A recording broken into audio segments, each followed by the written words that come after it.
Bonjour YouTube, aujourd'hui nous allons discuter de ce patch PTR qui est si important et pourquoi est-ce que son impact a été globalement plutôt considérable, surtout concernant les tanks du jeu. Nous allons en discuter, on est parti.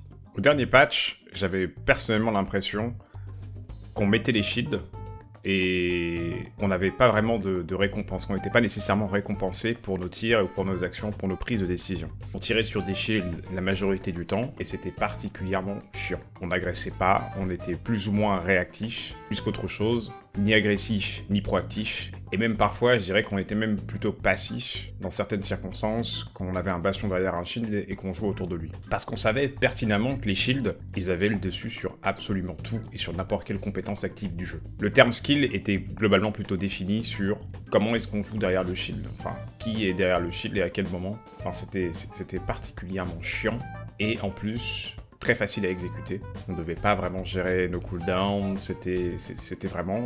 Les shields étaient rois dans ce dernier patch, et personnellement, je m'ennuyais énormément. Il y avait énormément de phases, entre guillemets, mortes, où il se passait rien dans les fights. On tirait sur des shields et on attendait de voir ce qui se passe. En gros, c'était plus ou moins ça, sans compter le fait que l'entièreté du jeu était basée sur Orisa Sigma. Toutes les compositions étaient basées sur Orisa Sigma, et ce qui était défini comme fort ou faible était plus ou moins la question, et on se posait plus ou moins la question, qu'est-ce qui joue bien avec Orisa Sigma? Voilà, en gros c'était ça. Maintenant qu'on a défini en quelques mots ce qu'était le passé, on va essayer de définir le présent, et qu'est-ce qui a concrètement changé.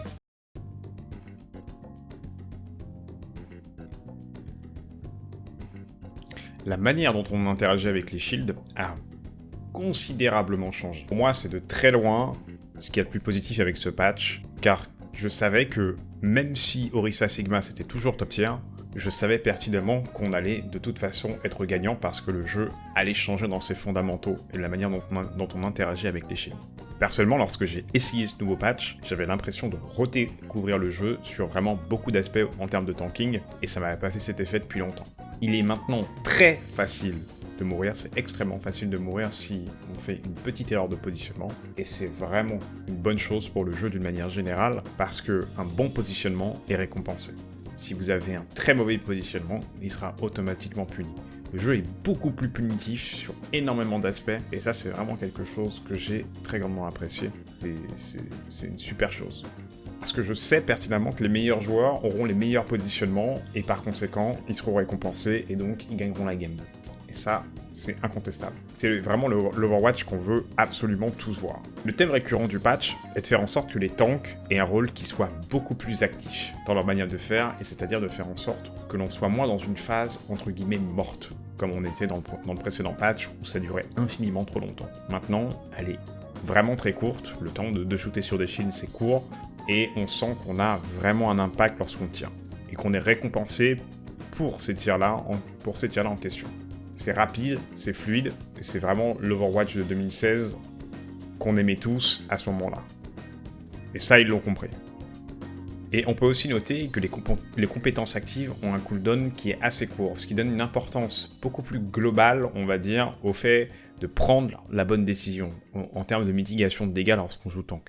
La prise d'initiative est récompensée, le fait qu'on utilise bien nos cooldowns et qu'on les utilise au bon moment avec des compétences actives qui sont là beaucoup plus souvent, c'est également, on sent également cette forme de récompense. C'est un peu plus difficile à gérer, mais une fois que c'est entre guillemets maîtrisé, c'est beaucoup plus satisfaisant. Et c'est quelque chose qu'on avait un peu perdu au fur et à mesure du jeu, particulièrement lorsque Reinhardt était, on va dire, lorsque Reinhardt a perdu de son impact. Le mind game en termes de tank. Lorsque le tank est récompensé pour une bonne prise de décision, lorsque le tank est récompensé pour avoir pris une initiative, ce qui lui permet de donner un avantage considérable à son équipe. Et ça, j'ai l'impression qu'on le retrouve un peu plus. Pas à l'image d'un Reinhardt versus, on va dire d'un Reinhardt versus Canard, mais un peu plus. Et c'est vraiment quelque chose qui est très important au poste de tank, quelque part le rend un peu plus attractif, parce que ça récompense les bonnes plays, les bonnes prises de décision.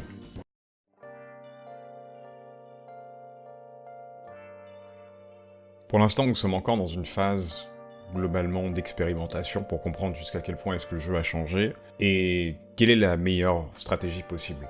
On va dire que cette phase de découverte est de loin la meilleure. C'est vraiment là où on peut jouer à peu près tout ce qu'on veut, etc. Je pense personnellement que ce patch est suffisamment bon pour faire en sorte qu'on puisse jouer à peu près ce qu'on veut dans nos rangs compétitifs, dans ce qu'on appelle le play watch. Je pense que le patch est clairement suffisamment bon pour ne pas nous imposer une stratégie en toutes circonstances, et qui sait peut-être que des compositions en fonction des maps pourraient intervenir sur ce patch, vu de l'impact qu'il a eu globalement. Je sais que ça reste une vision particulièrement optimiste surtout par rapport à l'histoire du jeu, par rapport à ces 3 années d'équilibrage, mais pour l'instant, j'en ai vraiment l'impression, alors que ça fait un peu plus d'1 mois maintenant, que le patch est disponible. Il y a eu quand même de l'expérimentation sur le PTR parmi les professionnels, donc je reste tout de même très convaincu de son impact. Pour appuyer mes propos, le head coach David Pay de Los Angeles Gladiators a dit que justement, c'était une des premières fois où les équipes, en fonction des régions, avaient une vision globalement différente au niveau de la stratégie qu'on pourra trouver. C'est quelque chose également que je trouve particulièrement intéressant. Le lien est dans la description pour ceux qui sont intéressés. Et il y avait aussi ce week-end le tournoi de l'Open Division, Shield Break, si je dis pas de bêtises. Et j'ai vu également énormément de diversité au niveau des compositions, particulièrement au niveau des tanks. Ça jouait Rain Ball, ça jouait Orisa Sigma, ça jouait Orisa Ball, ça jouait Rain Diva, ça jouait plein de choses. C'était assez intéressant à voir, donc pour l'instant aussi de ce côté-là, ça appuie plus ou moins mes propos. J'aimerais cependant nuancer quand même au niveau du tout, parce que le patch est malgré tout assez loin d'être parfait, dans le sens où il y a 2 héros qui, globalement, tirent leur épingle du jeu au niveau de leur état de puissance et de leur kit, parce qu'il y aura toujours des kits qui seront fondamentalement mieux qu'un autre, mais j'aimerais argumenter un peu plus là-dessus, et dire que, par exemple, Baptiste, actuellement, est particulièrement fort. Je trouve qu'il a les meilleurs stats possibles pour un support. Ses dégâts sont très élevés, ils sont globalement plutôt en part, plutôt égaux à Soldat 76 actuellement, sans les X-Rocket, bien entendu, ce qui ne devrait pas être le cas pour un support, ça reste quand même un hybride, donc là-dessus, clairement. Et l'entièreté de son kit est particulièrement puissant, particulièrement l'Immortality Field, le champ d'immortalité qui nous permet d'avoir une seconde chance lorsqu'il est bien placé, c'est quelque chose qui est très très fort dans les circonstances nécessaires, on va dire. Et la matrice amplificatrice qui a très grandement gagné en puissance, dû au fait que les shields explose extrêmement rapidement, donc si c'est placé avec un bon timing, ça peut être très fort si utilisé correctement, même de la part du Baptiste lui-même, de manière purement égoïste, il peut la placer tout seul et faire énormément de dégâts à l'équipe adverse. Là-dessus, le Baptiste est clairement à surveiller, particulièrement au niveau de ses dégâts. Son kit, on peut débattre de son kit, mais au niveau de ses dégâts, je trouve que clairement ils sont un peu trop puissants, mais ça reste un avis assez subjectif. Le deuxième héros auquel j'ai en tête, et qui est particulièrement fort dans énormément de circonstances, c'est Hanzo. Depuis son rework, je trouve qu'il a l'un des kits les plus versatiles du jeu, entre mobilité et dégâts. Il a la mobilité, il a les dégâts, il a aussi la portée, et la rafale, pour ceux qui jouent au jeu en anglais, Storm Arrow, c'est extrêmement fort dans énormément de circonstances, c'est une des compétences de dégâts les plus versatiles du jeu actuellement, et ça explose les shields très très rapidement. Je trouve que Hanzo est actuellement vraiment très très fort, surtout avec une Orisa, le Dragon Strike Pool c'est extrêmement fort, il peut enchaîner les têtes et clutcher, son dash lui permet d'être vraiment mobile et de faire un peu ce qu'il veut. Donc là-dessus, clairement, je trouve qu'il a vraiment l'un des meilleurs kits DPS du jeu à ce niveau-là. À part ces 2 héros spécifiques, j'ai pas vraiment d'autres héros qui sont globalement plutôt unbalanced ou qui ont un kit tellement versatile qui tire que son épingle du jeu par rapport aux autres. Donc, comme je l'ai dit précédemment, je trouve que ce patch est probablement un des meilleurs que Blizzard a produit actuellement. Donc, j'ai été très agréablement surpris au niveau de tout ça.